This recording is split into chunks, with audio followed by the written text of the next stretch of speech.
noite, gente. Bom demais estar com vocês mais uma vez. Esse é nosso amigo Jesus Cristo.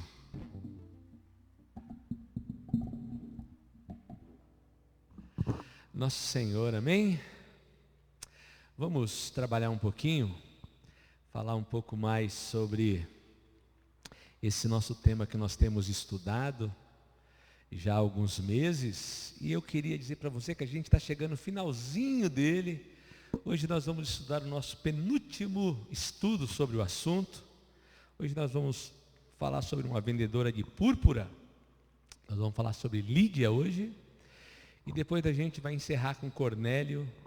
E aí depois a gente vai passar para uma nova experiência, uma nova série. E se você quer saber qual é, na quarta que vem eu anuncio. Eu sempre deixo essa expectativa para que você possa ter a sua dúvida aí sanada. E lembra daquele pessoal que na década de 80, década de 90, com as cenas dos próximos capítulos, e aí a Globo dava uma palhinha do que ia vir aí nas próximas cenas da novela, e aí o pessoal ficava tudo doido para esperar as próximas cenas. Então, a gente no último estudo a gente mostra para vocês o que a gente está pretendendo, beleza? Mas vocês que estão nos acompanhando já há algum tempo sabem que a gente tem feito de 2020 essa proposta aí, o ano da excelência, fazendo desse o melhor ano da minha vida. Lucão, se você quiser ir, fica tranquilo, tá, meu brother? O volume tá bom? O pessoal tem reclamado do volume, gente. Vocês que estão me ouvindo aí, pois põe um feedback aí. Hoje eu liguei os retornos e eu não sei, né? Até então eu estava sem ligar os retornos. Então, se você acha que o volume ficou bom com os retornos ligados, manda pra gente um feedback, tá bom? Vamos falar então. A gente tem feito então de 2020 esse tema aí, o ano da excelência, fazendo desse o melhor ano da minha vida. E eu sei que com todas as crises a gente vai escrever uma história bem bonita nesse ano. Eu, sinceramente, sem demagogia, quem me conhece sabe que eu não gosto de fazer média, mas eu tenho vivido até agora um ano maravilhoso com lindo. Mesmo apesar de tudo o que eu tinha programado, e eu sei que muitas coisas ficou só no papel, mas o que Deus tem me proporcionado são histórias magníficas. Eu tenho experimentado muita coisa fantástica de Deus, amém? Então, a gente tem procurado nas quartas-feiras trabalhar com esse tema, levando salvação para minha casa. E o motivo da gente estar fazendo isso é porque eu sei que muitas pessoas, quando conhecem Jesus, nem sempre a família vem no combo, né? Às vezes só vem ele e ele fica sofrendo. Puxa vida, eu falo do amor de Jesus para minha família e parece que ninguém compreende o que eu estou dizendo, parece que eu estou falando inglês e coisa e tal. Eu entendo o que você está vivendo. E aí eu procurei nessa série trazer alguns textos bíblicos, alguns exemplos de pessoas que entenderam o que estava vivendo, e a gente tem pegado a experiência desse povo e tem trazido para poder orientar a gente como exemplo, para a gente tentar viver como essas pessoas e colher os mesmos frutos que eles colheram na sua vida, na sua experiência, conseguindo levar Jesus para a casa deles. Mas antes, deixa eu fazer umas perguntas para vocês. São algumas perguntas de praxe. Como é que está na sua casa aí? Está precisando ser salvo alguma coisa? Sua vida, sua fé, seu casamento? Sua família está correndo risco, perigo? Está havendo necessidade de um genuíno milagre da parte de Deus, livramento, salvação? O que anda precisando na sua casa? Estou dizendo isso porque, a julgar das pessoas que eu convivo, que eu aconselho, que eu levo para o escritório e tento trabalhar ali numa terapia familiar, tentando aconselhá-los, eu tenho percebido que a família tem sempre sido alvo do diabo, das forças de Satanás para destruir os lares cristãos de qualquer maneira. Então, as crianças, mais do que nunca, através das suas ingenuidades, elas têm sido seduzidas, enganadas por inúmeras tentações. Muitos casamentos têm enfrentado graves dificuldades, como divórcio, e se tornado um câncer que se multiplica dentro da igreja, a gente não concorda com isso e a gente, sempre que pode, tem procurado aconselhar, ajudar e mostrar a gente que está de fora, sem a emoção de quem está do lado de dentro, mostrar com a racionalidade, com os textos bíblicos, a verdade do que Deus espera de mim e de você. Nunca, posso dizer com toda certeza, os lares cristãos estiveram sob tanta carga, pressão, como nesse momento que a gente tem vivido.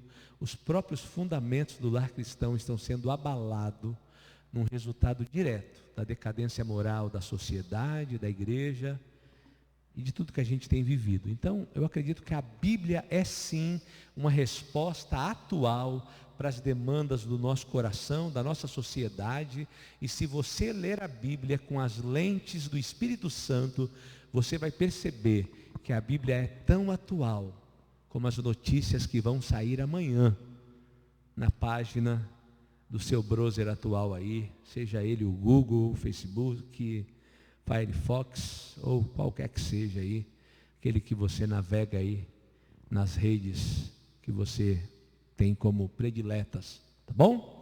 Mas vamos passar então. Hoje eu quero falar sobre um lugar improvável, mas uma determinação inabalável. Nós estamos falando de Lídia, uma mulher que foi alcançada por Deus enquanto lavava roupa. Você que é aí do interior ainda talvez possa viver essa experiência de lavar roupa no rio. Eu não vivi isso, né? Mas eu sei que muitas mulheres ainda vivem essa experiência de lavar roupas no rio. E a Bíblia fala que Paulo falou do amor de Jesus a essas mulheres que lavavam roupas no rio. Então, vamos ler o texto bíblico e assim a gente vai estar familiarizado com as verdades que eles têm para nos ensinar. Diz assim a palavra do Senhor. Durante a noite, Paulo teve uma visão na qual um homem da Macedônia estava em pé e lhe suplicava: passe a Macedônia e ajude-nos. Depois que Paulo teve essa visão, preparamos-nos imediatamente para partir para a Macedônia. Concluímos que Deus nos tinha chamado para lhes pregar o Evangelho. Partimos de Troade, navegamos diretamente para Samotrácia e no dia seguinte para Neápolis. Dali partimos para Filipos. Na Macedônia, que é colônia romana e a principal cidade daquele distrito, ali ficamos vários dias. No sábado, saímos da cidade e fomos para a beira do rio, onde esperávamos encontrar um lugar de oração. Sentamos-nos e começamos a conversar com as mulheres que haviam se reunido ali. Uma delas, daquelas que ouviram, era uma mulher temente a Deus, chamada Lídia, vendedora de tecido e de púrpura, da cidade de Tiatira. O Senhor lhe abriu o coração para entender a mensagem de Paulo. Tendo sido batizada, bem como toda a sua casa, ela nos convidou dizendo: se os senhores me consideram uma crente no Senhor, venham ficar na minha casa. E nos convenceu. Somente até aqui, quero te convidar, nesse momento, a fazer uma oração. Vamos orar? Deus, obrigado pelo privilégio de estarmos mais uma vez na sua casa. Obrigado porque a tua palavra fala por si só. Não nos deixe atrapalhar a obra do teu Espírito Santo, mas que o teu Espírito Santo possa não apenas nos fazer guardar, mas que ele possa nos iluminar e aplicar a tua palavra nas nossas vidas. É a nossa oração, em nome santo de Jesus. Amém e amém. Então vamos pensar algumas coisas então, queridos. Primeira coisa que eu quero falar é que existem algumas verdades nesse texto e sobre a salvação na nossa casa que nós não levamos em conta. Primeira coisa nesse texto que me chama a atenção é que durante a noite Paulo teve uma visão na qual um homem da Macedônia estava em pé e lhe suplicava: passe a Macedônia e nos ajude. Depois que Paulo teve essa visão, preparamos-nos imediatamente para partir para a Macedônia, concluindo que Deus tinha nos chamado para ali pregar o Evangelho. Olha que coisa interessante. A partir do momento que Deus colocou Adão e Eva no jardim do Éden e os comissionou a dar nome aos animais, a tomar conta do jardim do Éden, a administrar os recursos naturais que Deus tinha provido para o ser humano, nós tomamos gosto por isso que é ter controle sobre as coisas. E desde então nós temos a necessidade de ter controle sobre tudo. Nós gostamos de ter o controle sobre a nossa vida, gostamos de ter o controle sobre a nossa casa, gostamos de ter o controle sobre a nossa família, sobre o nosso cônjuge, sobre os nossos filhos, sobre o nosso trabalho, sobre os nossos horários, sobre a nossa agenda, sobre a nossa igreja. Nós queremos ter controle sobre tudo, inclusive sobre a salvação e sobre a nossa família, e até sobre a salvação da nossa família. Eu gosto muito de usar um exemplo para quebrar essa arrogância nossa e mostrar para a gente que muitas das vezes o controle está na mão de Deus e não na nossa, que é o seguinte: suponhamos que você tenha um filho envolvido com drogas, e eu sei que às vezes muitas mães passam por isso, e minha mãe foi uma das que passou por isso, e sofreu muito, e orou muito, e pediu muita oração, e no início funciona assim, né? A nossa mãe tem vergonha daquilo que a gente está passando. E como ela tem vergonha, ela esconde o fato de nós estarmos envolvidos com essas coisas. Depois, ela começa a se preocupar porque as coisas começam a sumir de casa. E aí ela começa a se desesperar, e aí ela começa a pedir ajuda. Gente, ora pelo Jonas, ora pelo meu filho, ora pela minha família, ora para Deus me dar sabedoria. E o desespero vai subindo, vai subindo, vai subindo, até que chega uma hora em que ela consegue perceber que ela não tem mais controle. Aí ela começa a tentar configurar como poderia ser uma intervenção divina na vida desse filho, né? E eu fico imaginando, porque eu sou pastor, e eu fico assim, viajando, né? Fico imaginando uma mãe que está sofrendo isso, e ela fica pensando assim: puxa vida, Deus, meu filho está lá na madrugada, eu não sei o que vai ser com meu filho está envolvido com essa turma que não presta, qualquer coisa, né, pode sair errada, meu filho pode morrer, meu filho pode ser baleado, meu filho pode ser assaltado, meu filho pode apanhar na rua, meu filho pode se drogar, meu filho pode ter uma overdose, e a mãe fica tão preocupada, né? E aí ela está envolvida na igreja, e ela começa a ver os jovens da igreja cantando, bonito, sorrindo, se divertindo, e aquilo corta o coração dela, porque ela fica pensando assim, né?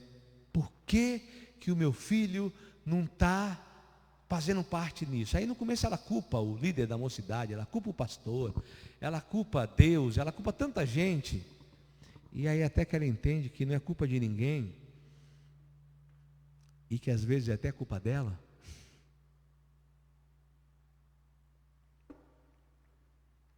E aí no ápice do desespero, das orações e das intercessões, ela começa a orar e tramar alguma coisa assim: esse pastor que chegou na igreja aí agora é um pastor mais alegre, mais descontraído, né?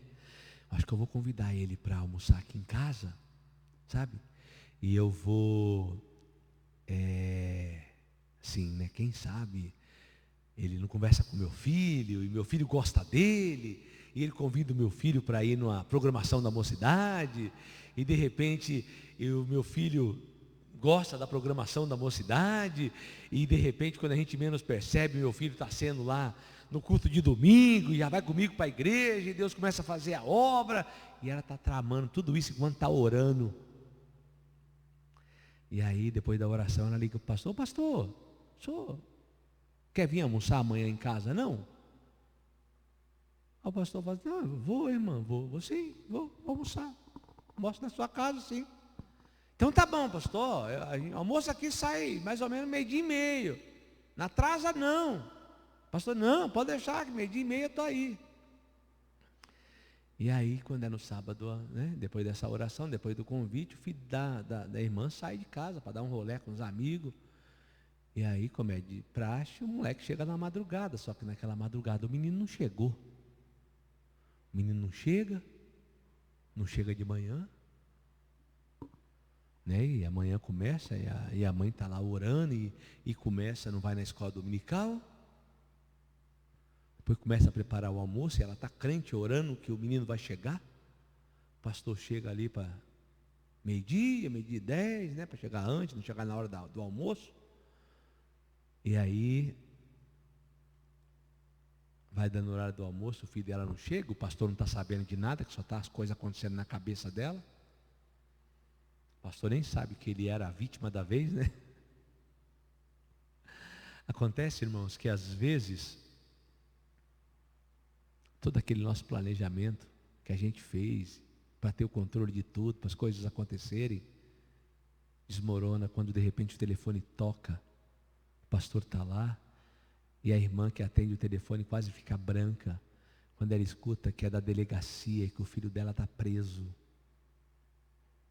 E aí ela começa a desabar, começa a chorar, e aí ela conta para o pastor que aquele almoço tinha uma finalidade, e a finalidade era que o pastor pudesse conhecer o filho dela, que na verdade usa drogas, estava envolvido com más companhias, e que agora ela acabou de saber que o filho dela está na cadeia. Aí o pastor, em vez de almoçar, vai levar ela para fazer uma visita para o filho, vai providenciar advogado. O que ninguém está sabendo, e é o que a gente está falando agora, né? Que do lado aqui, ó, que ninguém leva em conta, as verdades que muitas das vezes nós não levamos em conta, é que quem tem o controle de tudo na nossa vida é Deus. Deus é quem tem a última palavra em cada situação da minha vida e da sua vida. E muitas das vezes nós não levamos isso em conta, porque às vezes aquele encontro, aquele almoço, aqueles cultos que a mãe tinha planejado, era tudo superficialidade, porque às vezes é no fundo de uma cadeia, sem mamãe passando mão na cabeça, sem convites para ir para a igreja, mas no fundo de uma cela fria, sem o aconchego e sem o amor, sentindo as dificuldades e as durezas da vida, é que o filho vai lembrar que ele era feliz e não sabia. Tal qual o filho pródigo, jogado no fundo do chiqueiro, teve saudade da casa do seu pai, que um dia, com arrogância, pegou todos os seus recursos e pensou no seu coração: quando eu for embora, eu vou ser feliz. E agora, depois que não tinha mais nada, viu que era feliz na casa do seu pai e não tinha valorizado isso. Ou seja, talvez seja no fundo de uma cadeia, com um pequeno exemplar do Novo Testamento, doado pelos Gideões missionários, lendo esse Novo Testamento, que ele vai lembrar das escolas dominicais, quando era pequenininho, dos cultos, dos convites da mãe, e vai chorar caladinho, porque viu que desperdiçou a vida. E talvez lá, Deus alcance o coração desse jovem, para que ele volte para Deus, e volte com o coração aberto. Não estou desejando mal para sua filha, não estou profetizando barbaridade, não quero nada, que nada disso aconteça. Eu só estou dizendo que existe verdades sobre as nossas vidas que a gente não leva em conta. Por exemplo, nada disso aconteceu comigo, e eu estou aqui, e eu não quero que nada disso aconteça nem com você, nem com seu filho. Mas pode acontecer? Lógico que pode. São verdades e são possibilidades reais. Então, olha, nós esquecemos de um pequeno detalhe: a salvação, tanto a nossa quanto a da nossa família, é um assunto exclusivo de Deus. É Ele quem domina esse assunto, E é por isso que é Ele quem sabe quando, como e onde isso se vai acontecer, aonde vai se dar esse fato. Entendeu? Só Ele sabe. Por isso, Paulo tinha outros planos. Paulo tinha planos até para ir para Espanha, avançar a Europa fora. Mas a Bíblia fala que Deus mudou os seus planos num sonho. E Deus tocou ele tão profundamente.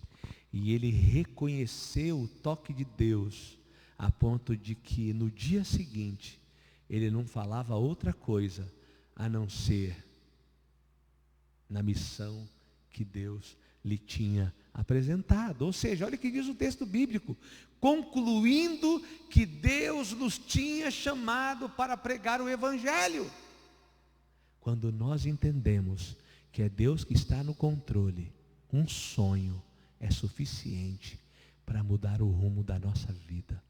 Um sonho, irmão, é suficiente para você abandonar todas as expectativas que você tinha de planejamento, de direção, e jogar tudo para cima e ouvir a voz de Deus, porque você sabe que quando Deus está no comando, não tem como dar errado. Amém? Mas vamos falar um pouquinho mais sobre outras coisas. Deus sempre está nos lugares mais inesperados. Isso é fantástico, a gente tem que lembrar disso. Tal qual, como eu disse, na cadeia. Às vezes nós esperamos que Deus esteja na igreja. E eu vou falar domingo na manhã agora. Se você quiser ouvir um sermão sobre estar no lugar certo, fazendo coisas erradas, escuta a escola bíblica dominical desse domingo. Eu vou estar falando sobre os milagres de Jesus. Essa é a nossa série da escola bíblica dominical. E eu vou estar falando sobre aquele homem da mão mirrada. Lembra desse milagre? O homem da mão mirrada? Pois é. Eu vou estar mostrando para vocês o teor daquele milagre. E eu vou estar mostrando para vocês a vergonha que é pessoas estarem no lugar certo, fazendo coisas erradas. Está entendendo? Mas Deus não. Deus está sempre nos lugares mais inesperados. Olha ali. O texto diz assim: dali partimos para Filipos, na Macedônia, que é a colônia romana e a principal cidade daquele distrito. Ali ficamos vários dias. No sábado, saímos da cidade e fomos para a beira do rio, onde esperávamos encontrar um lugar de oração. Não é estranho, irmãos? Geralmente, quando a gente quer ir para um lugar de oração, a gente entra na cidade e a gente procura templos, não é isso? Isso é a nossa realidade, não é a realidade deles naquela época. Naquela época não tinha templos cristãos, tinha templos pagãos. Então eles estão saindo da cidade para achar um lugar mais calmo, para buscar a presença do Senhor. Então olha que negócio incrível. Naquela visão que Paulo teve do homem macedônio, que clamava: passa a Macedônia e nos ajude. Perceba que é muito vago esse passa a Macedônia, porque é como se nós estivéssemos dizendo de uma região. Eu, por exemplo, que estou aqui no Paraná, e eu estou dizendo isso porque tem gente ouvindo a gente de outros estados, de outros lugares, né? Então imagina o estado do Paraná, imagina um paranaense dizendo assim, ó, um homem paranaense estava dizendo assim, ó, passa o Paraná e nos ajuda. Tá, e aí? Que lugar do Paraná era para mim ir?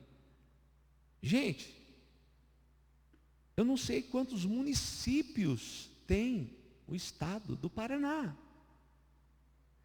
Eu sei que eu vim de Minas, né, eu estou aqui há 5 anos, mas Minas tem, se eu não me engano, mais de 700 municípios. Então pensa, eu acredito que no Paraná nós temos pelo menos 400 municípios. O Paraná não é tão grande quanto Minas, né? Sim, de extensão territorial. E o mineiro é chegadinho numa cidadezinha, né? Então, Minas é bastante município mesmo, né? É um dos maiores estados da nossa confederação aí do Brasil. Então, imagina, por isso, eles vão para uma cidade referência, para uma cidade onde eles possam estar como uma cidade base. É mais ou menos como se ele fosse para uma espécie de capital daquela região. É como se eu chegasse em Curitiba e tivesse assim: beleza, Deus, olha, o Senhor não mandou eu passar a Macedônia e ajudar essa galera? Beleza, então tá bom, estou aqui em Curitiba, então vamos lá. Estou aguardando o seu sinal, vamos lá, Deus, fala comigo agora, ó. O Senhor mandou, eu abandonei os meus planejamentos, abandonei os meus planos, né? Rasguei a agenda, estou seguindo a tua ordem, cheguei em Curitiba, tá, estou aqui. Agora fala, né? E a Bíblia diz, ó, após vários dias, eles ficaram ali muitos dias. O problema é que Deus não falava nada. Nada. E como Deus não falava nada, Paulo começou a ficar angustiado. E Paulo falou: gente, vamos orar? Vamos achar um lugar aí, vamos achar um lugar. De repente alguém falou assim: gente, tem um rio ali, vamos lá para o rio? E aí eles começaram a andar na beira do rio. O que eles estão procurando? Pescar? Né? Se é o Dinael aqui, o Dinael já pensa logo em pescar o haru, né? Não, nada de pescar, viu? Eles estão pensando em orar. Eles querem orar. Ou seja, irmãos, esses homens estão numa cidade que eles não sonharam estar, fazendo uma obra que eles não sonharam em fazer, eles não queriam estar ali. E se eles não tivessem certeza de que estão ali porque foram comissionados por Deus, eles teriam abandonado o Senhor. Eles teriam virado as costas. Por quê? Porque Deus não fala. O tal do dito varão macedônio não aparece para eles. Por que esse homem não aparece? Não apareceu no sonho? Podia aparecer agora. Cadê o homem do sonho? Que apareceu para Paulo, que gritou: passa a Macedônia, nos ajuda. Ficou no sonho, não aparece mais. Então, irmãos, Deus está nos lugares mais inesperados e a gente tem que acreditar. Deixa eu falar uma coisa para você que eu aprendi com Rick Warner.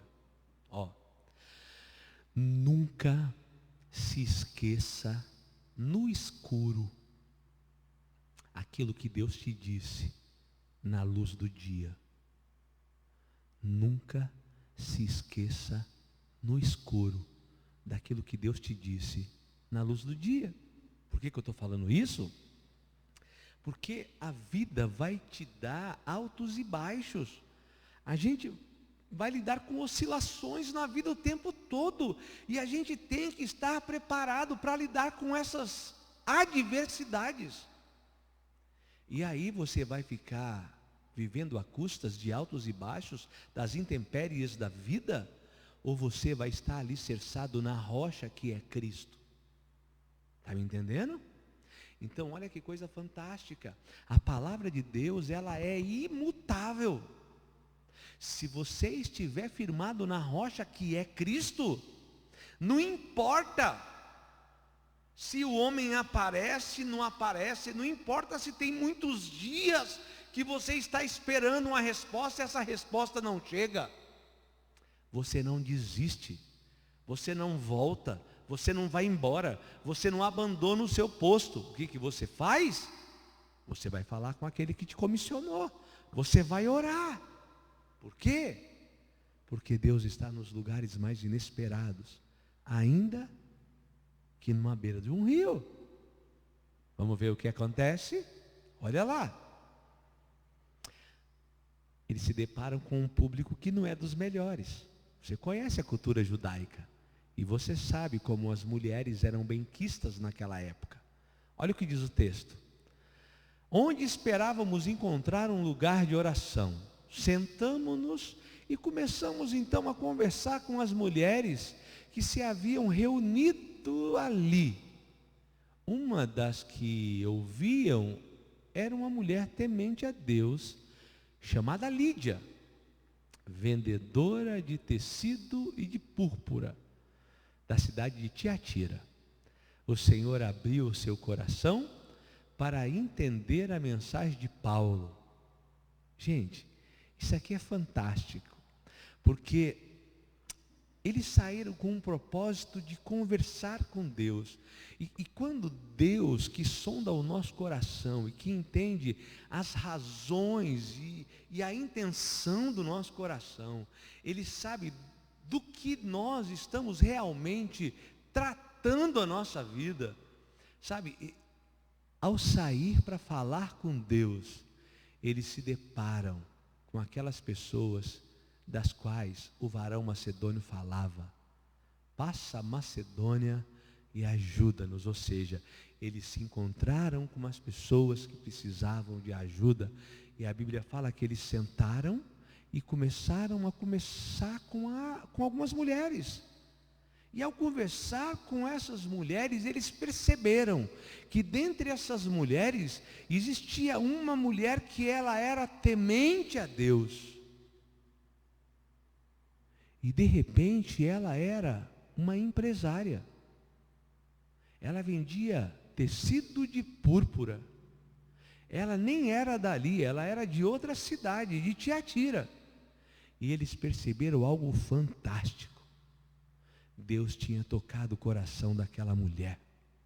O Senhor abriu o seu coração, não apenas para acolher a mensagem, mas para entender tudo que Paulo estava falando. Ou seja, você percebe perfeitamente que eles estão frustrados. Ou seja, eles tinham, gente, passado vários dias. Sabe, Deus não tinha falado nada, né? O varão macedônio não tinha aparecido. Nada estava mostrando que eles estavam tendo êxito na empreitada deles. Eles estavam esperando uma resposta de Deus que não veio. Mas de repente eles saem para orar. Eles procuram um lugar tranquilo. E de repente aparecem mulheres. Não aparece prefeito, não aparece governadores, não aparece homens como aqueles que Paulo pregou, como o rei Agripa, mas aparecem mulheres, tais quais aquelas mulheres que quando Jesus ressuscitou, deu-se a conhecer a ressurreição a mulheres. Deus, ele tem um jeito fantástico de trabalhar. A ironia de Deus é maravilhosa, porque Deus não tem compromisso com os protocolos dos homens. Deus não precisa agradar e muito menos fazer média com ninguém. Deus faz o que quer, quando quer, como quer, do jeito que quer. Deus, ele quer mostrar que quem comanda é Ele. É por isso que Ele está sempre nos lugares mais improváveis, mas tocando de um modo incomparável. Então, olha, começamos ali a conversar com as mulheres, mas dentre essas mulheres, tinha uma mulher diferenciada. Essa mulher, Lídia, o Senhor abriu o coração daquela mulher, e vocês precisavam ver como essa mulher interagiu, como essa mulher acolheu a mensagem, como essa mulher se destacou dentre outras mulheres, e como a gente percebeu que ela compreendeu tudo aquilo que foi passado para ela. Uau! Essa mulher estava no lugar certo, na hora certa, e Deus tocou o coração dessa mulher. Quer uma prova disso? Olha lá, uma casa que precisava ser alcançada. Olha o que o texto diz. Uma mulher chamada Lídia, temente a Deus, vendedora de tecido de púrpura, da cidade de Tiatira, o Senhor abriu o seu coração para entender a mensagem de Paulo, tendo sido batizada, bem como os de sua casa. Opa, vamos lá, pensar algumas coisas aqui. É tremendo a gente ver o zelo de Deus para com pessoas especiais, como Lídia, né? Às vezes, eu vejo pessoas dizendo assim: ah, pastor, sabe, eu conheço tanta gente boa, pessoas que são caridosas, pessoas que só fazem o bem, sabe? Pessoas generosas, pessoas que, se puderem, tiram a roupa do seu próprio corpo para ajudar as pessoas. Essa pessoa tem tudo de bom, essa pessoa só não conhece Jesus. Será que essa pessoa vai para o céu? Quando essas pessoas falam assim, eu geralmente penso em duas coisas. E eu não estou julgando ninguém, nem quero mal de ninguém. Primeira coisa, eu vejo que essa pessoa é alguém da família dela. Ou seja, está dizendo do pai, está dizendo de um avô, está dizendo de alguém que lhe é querido. E ela está externalizando um temor de que ela vá para o céu e essa pessoa não esteja no céu, né? E a gente muitas das vezes não tem coragem de dizer e nem quer ofender essa pessoa, porque na verdade a gente sabe que por mais que ela admire essa pessoa, talvez seja o pai dela, essa pessoa não é tão boa assim. Eu estava vendo até postei esses dias uma frase como é que é o nome daquele teólogo americano que morreu ano passado? Esqueci o nome dele. Se eu lembrar depois eu falo. E ele falou assim: por que coisas ruins acontecem com gente boa, né? Muitas pessoas querem questionar isso, né? Se Deus existe, por que coisas ruins acontecem com gente boa? E ele deu uma resposta fantástica para isso. Eu até postei no Instagram. Ele falou assim: bom, isso só aconteceu uma vez. E essa pessoa boa era Jesus. E na verdade, ela quis dar a vida dela. Entendeu? Ela fez isso por amor e foi ela que voluntariou a dar. Porque, vamos ser sinceros, gente. Quando a gente ama, a gente não vê defeito. A minha esposa me ensinou um ditado assim que a gente casou, que é: quem ama o feio, bonito lhe parece. Eu demorei a entender, mas ela devia estar falando de mim, né? Porque na verdade, quando a gente ama, nosso amor é passional, né? A gente não consegue ver os defeitos da pessoa. Então, às vezes eu vejo as pessoas dizendo assim: ai, pastor, mas como é que Deus vai salvar os índios? Como é que Deus vai salvar aquelas pessoas? Nós temos... Gente, eu acredito sim que nós temos que fazer de tudo que a gente pode. Temos mesmo. O que a gente puder fazer, o que tiver no nosso alcance, nós temos que fazer. Mas aqui, Deus me deu uma incumbência e vai me cobrar isso. Deus vai me cobrar isso. Ele vai falar assim: Jonas, o que você fez com o povo da Amazônia? Ele não vai me perguntar isso não. Ele não me mandou para a Amazônia. Ele vai falar assim: Jonas, o que você fez com a galera de jesuítas? Que você poderia ter feito muito mais e não fez. Eu deixei lá 5 anos, bicho. Você podia ter feito um serviço melhorzinho lá, viu? Você poderia ter feito, não fez. Entendeu? Por quê? Porque Deus só cobra da gente aquilo que Ele nos capacitou e nos deu ferramenta para fazer. Tá bom?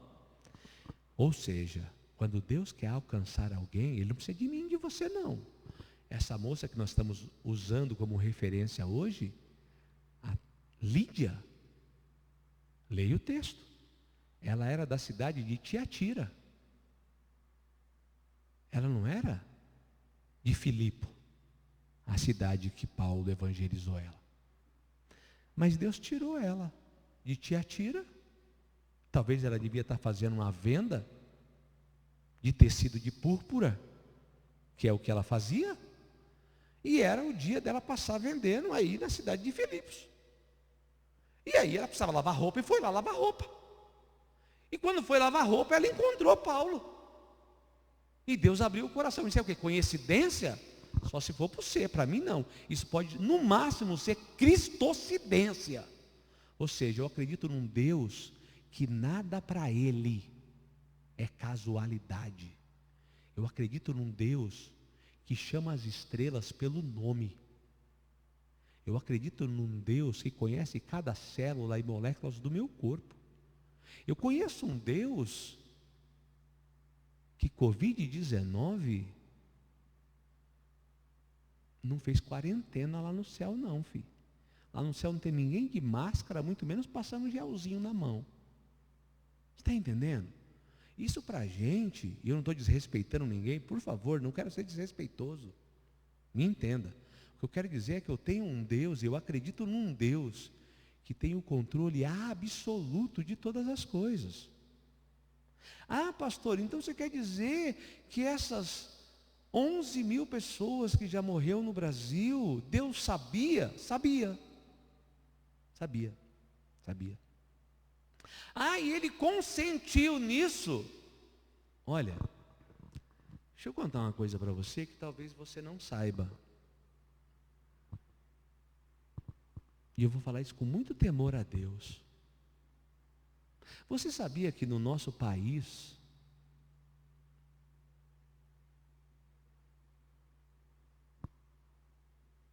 morre,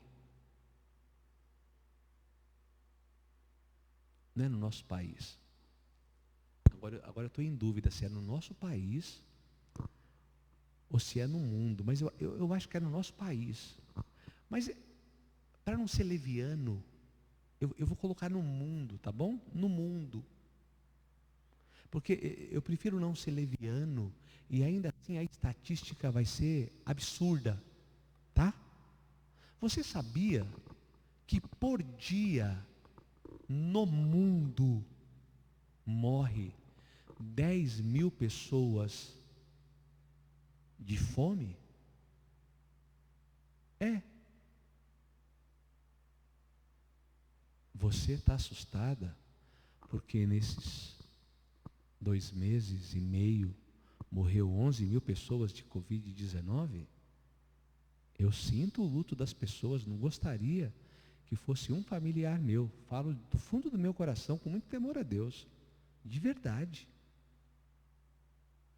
Mas eu não deixo de sofrer por essas 10 mil pessoas que morreram hoje de fome, porque não tinha o que comer. E vamos ser sinceros, às vezes sobra na nossa geladeira e a gente joga fora. Você já perdeu uma noite de sono porque essas 10 mil pessoas não comeram hoje e morreu de desnutrição?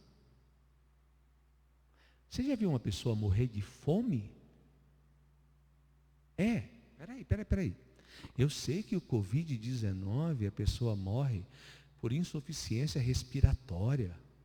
É horrível isso. E eu vi hoje uma matéria em que enquanto o governo federal pagou 25 mil por aparelhos respiratórios, lá no Paraná, lá no Ceará, já teve governadores e prefeitos pagando até 236 mil no mesmo aparelho, né? Mas não é político não, o Covid-19 não é político, é só uma pandemia no mundo, entendeu? É só uma pandemia no mundo, não é político, uma pandemia no mundo, né? A gente tem que respeitar isso, e temos mesmo, manter a distância, ficar em casa, tudo bem. Enquanto essas pessoas morrem por insuficiência respiratória, uma pessoa que morre de desnutrição, essa pessoa vai morrendo um pouquinho a cada dia, por falência múltipla dos órgãos. Ela não respira, ela não filtra o sangue, o coração não bombeia. Você está entendendo, meu amigo? Eu estou falando disso. Mas isso não dá mídia, né, cara? Isso não dá mídia. Então eu estou falando de um Deus que quando quer uma casa para ser alcançada, e Ele quer que todas as casas do mundo sejam alcançadas, e muitas das vezes cabe a nós fazer a diferença, de levantar da nossa casa, de fazer um telefonema, de mandar uma mensagem, sabe, de fazer a diferença, e a gente pode fazer a diferença, sabe, mas é um Deus que tem o zelo de pessoas como essa, que é capaz de tirar uma pessoa da sua cidade, de levar para a beira do rio, para ter um encontro com os seus servos, que estão, talvez num hotel, numa pousada, frustrados, porque não está dando nada certo. E aí eles acham que é hora de orar e vão para a beira do rio. E por ir para a beira do rio, encontram essas mulheres lavando roupa. E lá, elas ouvem a palavra de Deus. E lá elas têm um encontro com Deus. E a Bíblia fala que é lá que elas são batizadas. E é lá que elas têm a vida transformada por Deus. Está me entendendo? É um Deus que tem tudo sob controle. Daí eu lembro que pessoas como Lídia, pessoas como o centurião Cornélio, que eu vou falar semana que vem, pessoas como Naamã, que sai do seu país e vai para Israel para ter um encontro com Deus, que volta com o coração transformado, que leva a salvação para sua casa, e tantos outros, que quando Deus quer tocar o coração, meu amigo, não importa a sua nacionalidade, a cor da sua pele, quanto a do etíope, entendeu? Não importa. Você já viu a profissão de fé de Naamã? Naamã é um cara mais arrogante que a Bíblia mostra. Naamã é tão arrogante que ele está leproso. Ele faz a descoberta da vida dele pela escrava. Ele vai ao rei de Israel com a carta do rei dele na mão. E na carta do rei está escrito assim: o rei de Israel, faz favor, quando o meu general chegar aí, pelo poder dessa carta, cura ele da lepra dele. E o rei de Israel, coitado, rasga a roupa e diz assim: ele está querendo guerra comigo, que poder que eu tenho para curar esse cara, bicho? Quem sou eu para curar alguém? E o profeta Eliseu, está sabendo lá, né? Fala, por que o rei rasga a roupa? Fala para ele manter a dignidade dele, rapaz. Aqui tem homem de Deus, manda esse cara vir aqui falar comigo. Que se você não tem fé e não tem comunhão com Deus e nem relação com Deus, eu tenho. Manda ele vir aqui. E aí a comitiva para na frente da casa do profeta. O profeta devia estar tomando um cafezinho. Não sai nem para dar bom dia. Conhece a arrogância do general? Sabe o que aconteceu na corte? Sabe da humilhação do rei? Manda um molequinho de recado dizer assim: só que é o seu Naamã? O profeta mandou o senhor ir lá no Rio Jordão e dar 7 mergulhos. O senhor ir lá tomar banho.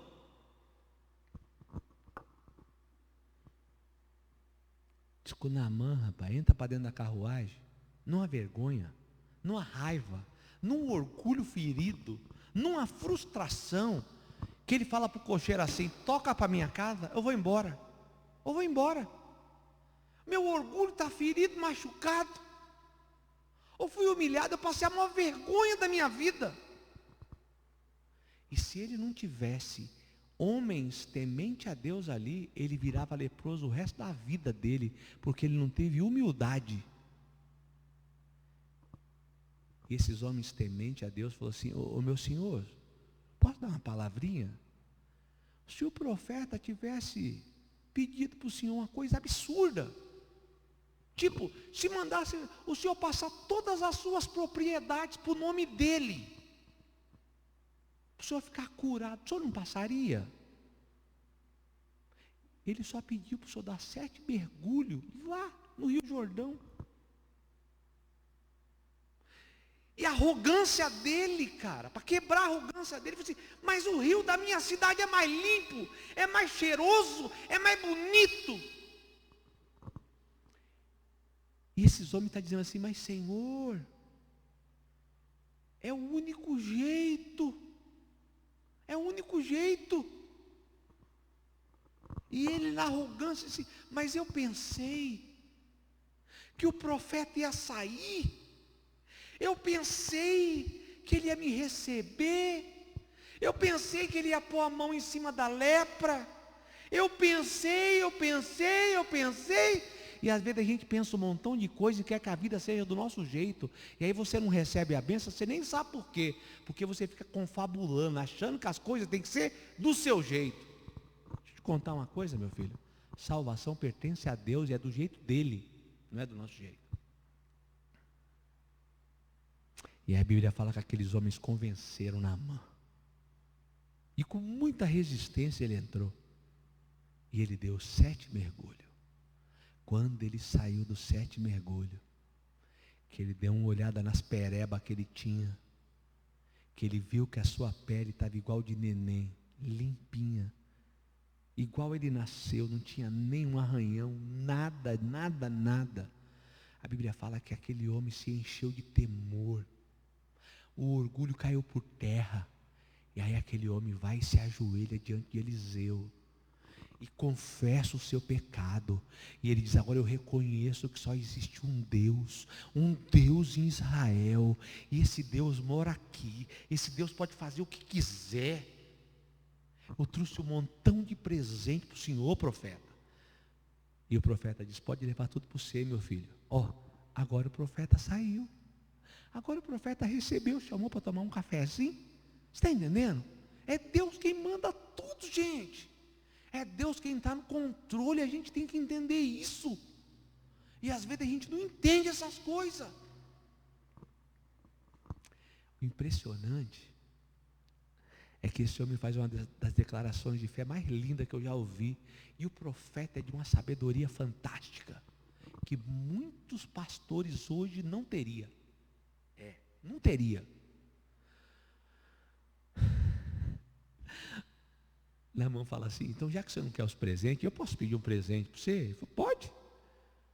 Eu posso encher umas 2 carretas, umas 2 carroças, com a terra daqui de Israel. Veja, o rio não prestava, né? Ele não queria nem tomar banho. Agora ele quer 2 carroças de terra para levar lá para onde ele veio, lá para a Síria, né? 2 carroças de terra para jogar no quintal dele, para adubar as plantas, para ele fazer o cantinho de oração dele. Era ali em cima daquela terra que ele ia orar e adorar o Deus de Israel. Olha que coisa fantástica. E aí ele falou assim, profeta, eu tenho só mais uma coisa para te pedir. O profeta falou, pois não, meu filho, pode pedir. Ele falou assim, o rei, meu senhor, esse que mandou a carta, mandando vocês me curar aí, ele tem um respeito muito grande por mim. E quando ele vai lá no templo, que ele adora o Deus que ele nem conhece, coitado, ele só conhece aquele Deus lá, ele não conheceu o Deus igual eu conheci, mas ele pede para eu ir junto com ele, que ele só confia em mim, ele pede para eu segurar ele, eu vou com ele, e aí na hora de ajoelhar, eu ajoelho junto com ele. Mas deixa eu falar uma coisa para você, profeta, que eu entendi que Deus é só o de Israel, é só o de Israel. O profeta falou assim, meu filho, vai em paz. Vai em paz. Você já entendeu o negócio, filho? Vai em paz. Está entendendo? E tem um montão de gente que não entende isso. Tem um montão de gente que já ia excluir agora o recém-convertido. Já ia excluir o recém-convertido. Porque não está dentro dos conformes, né, filho? Vamos saber o que a Constituição fala, né? Gente, mas vamos lá, vamos acabar o nosso sermão aqui, que senão a gente não termina o estudo. A Bíblia diz que ela já era temente a Deus. E assim como o Cornélio, que já ajudava os pobres, Deus vai de encontro a essas pessoas, e Deus procura essas pessoas, porque Deus conhece, porque se há bondade nessas pessoas, a bondade não vem delas, a bondade vem de Deus. Então olha, eu não me preocupo com essas pessoas, porque Deus sempre salva os seus escolhidos, como fez aqui, com a Lídia e com a casa dela. Porque o meu evangelho é baseado naquele texto em que Jesus diz assim, ó, se vocês que são maus sabem dar coisas boas para os seus filhos, a ponto de, se eles pedirem pão, vocês nem dão pedra, e se eles pedirem peixe, vocês não dão cobra, e vocês é mau, e vocês sabem dar boas coisas para os seus filhos. Agora imagina, se vocês pedirem o Espírito Santo, vocês acham que eu não vou dar para vocês? Me peça para vocês verem, me peça para vocês verem se eu não dou. Você está entendendo? Irmãos, a gente tem tudo que a gente precisa para que o Evangelho seja propagado e a obra de Deus seja feita na nossa geração, porque essa é a nossa responsabilidade. Amém? Então, para a gente terminar, irmãos, e entender o que Deus fez na casa de Lídia, olha o que diz a palavra de Deus, assimilando e vivenciando a salvação. Tendo sido batizada, bem como os da sua casa, ela os convidou, dizendo: se os senhores me consideram uma crente no Senhor, venham ficar na minha casa. E ela nos convenceu. Irmãos, eu acho isso apaixonante. Embora a salvação dá a impressão de ser uma matéria abstrata, né? A salvação é aquela coisa do coração, ninguém pode sondar, não tem um termômetro para a gente medir se é mais salvo, menos salvo, vai para o céu, não vai para o céu. Pode esquecer que Paulo mandou a gente desenvolver a salvação. Salvação não é uma coisa que tem que ficar estática, você pode sim mostrar a sua salvação através da sua vida, pode sim. Então olha lá, o homem não tem a atuação, a Bíblia garante que nós temos como conferir se houve ou não o resgate desse homem, porque a Bíblia fala que é pelo fruto que nós conhecemos a árvore, não é pela árvore. Você pode ver a árvore assim, vai dar aí um abacaxi, ou aí vai dar um abacate, ali vai dar um mamão. Pela árvore você pressupõe o fruto, porque você sabe pé do que é a árvore, mas você não sabe se aquela árvore vai dar fruto, mas pelo fruto você sabe do que é a árvore. Está entendendo? Ou seja, Deus lida com frutos, Deus lida com fatos, Deus lida com aquilo que a gente faz para dizer o que está no nosso coração. Está entendendo? É o que Tiago fala lá. Tiago fala assim, você é tão crente, fala tanto de fé, eu não estou vendo nada que você está fazendo, meu filho. Você quer saber se eu tenho fé? Dá uma olhadinha no que eu tenho feito aí, vê se dá para medir se eu tenho fé ou não. Dá só uma olhadinha aí, vê se isso aí é fé, se não é fé. Dá uma olhadinha, mede ali para mim, entendeu? A Bíblia ensina que é pelo fruto que nós conhecemos a árvore. Portanto, não há como ser um abacateiro e esperar uma maçã. Essa mulher é salva em Jesus Cristo, e agora ela quer participar do que Jesus está fazendo na vida ministerial desses homens, e ela coloca em xeque a salvação dela. Ela diz assim: vocês acreditam de verdade naquilo que vocês pregaram? Acreditamos. Vocês acreditam que eu sou fruto do ministério de vocês? Acredito. Vocês acreditam então que Deus enviou vocês aqui para alcançar a minha vida e a minha família e a minha casa? Acredito. Então tá bom, eu quero contribuir nesse ministério. Amém? A irmã vai dar uma oferta. Mais do que isso, vocês vão morar lá na minha casa enquanto vocês estiverem fazendo a obra aqui. Minha casa vai sustentar vocês. Lá vai ser o QG dessa missão.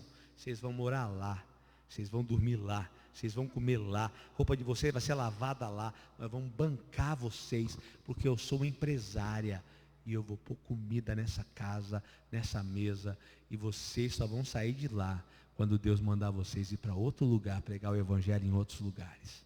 Amém? Irmãos, é assim. A gente tem que entender que a gente está aqui para glorificar o nome de Jesus. E a gente glorifica o nome de Jesus através da nossa vida, através da nossa família, através da nossa história. É através do ministério que Deus nos confiou para fazer a diferença. Eu tenho certeza que Deus tem coisas fantásticas para ensinar para você, sua família. Não deixa morrer o amor que Deus tem colocado na sua vida. Amém? Deus possa falar melhor no seu coração. Tenho certeza que Deus tem coisas fantásticas aí. Deixa eu só dar os avisos e depois eu quero orar por você. Lembrando que amanhã nós voltamos com o nosso devocional diário, né? Então, 19h30, meia horinha, uma palavra para a alma. Lembrando que todo domingo nós temos trabalhado com essa série, Uma Família Rumo à Excelência. É a nossa série de maio. Domingo de manhã nós trabalhamos com os milagres de Jesus, que é aquela série em que eu pego os milagres e eu vou mostrando o teor que está por trás de cada milagre, o que Deus quer mostrar para a gente, quais são as lições. E todo sábado à noite nós fazemos um momento nosso de música, de louvor, de alegria, que é a nossa banda O Pragode, levando samba na chapa. Tem sido uma bênção, uma alegria. As pessoas têm gostado bastante, tá bom? Posso orar por você? Então, feche os seus olhos, abre o seu coração. Vamos falar com o Papai do Céu. Deus, obrigado, Pai. Obrigado, alegria de mais um dia. Obrigado, alegria de poder estar no seu alvo, no seu caminho. Estar aqui, Deus, para ser bênção na vida de tantas pessoas que têm nos ouvido. Não apenas agora, enquanto falamos, mas depois, enquanto esse vídeo está sendo disponibilizado, Deus, para tantas pessoas. Nossa oração é que o Senhor os alcance, que o Senhor os abençoe, que esse vídeo seja a bênção na vida dessas pessoas. Obrigado, Deus, porque o Senhor tem nos sustentado, o Senhor tem amparado as nossas vidas. Eu tenho certeza, Deus, que o Senhor tem tantas coisas para fazer por intermédio da sua igreja, por intermédio do seu povo. Não nos deixe acovardar, mas que a gente possa ouvir o teu Espírito Santo nesses últimos dias e que a gente seja bênção aonde quer que o Senhor nos leve. Se alguém estiver precisando de uma palavra, se alguém estiver precisando de uma visita do teu Espírito Santo, se alguém estiver precisando de um acolhimento, de um aconchego, de um abraço, que o Senhor os alcance, que o Senhor os abençoe e que eles possam de verdade, Deus, ouvir aquilo que o Senhor tem para a vida deles. Obrigado pela nossa igreja, obrigado pelo meu conselho, obrigado por esse rebanho que o Senhor tem me confiado. Nós somos gratos pelo teu amor, pelo teu cuidado. É a minha oração em nome de Jesus, Pai. Amém e amém. Então até amanhã, Deus assim nos permitir. Um abraço para vocês. Beijo. Tchau.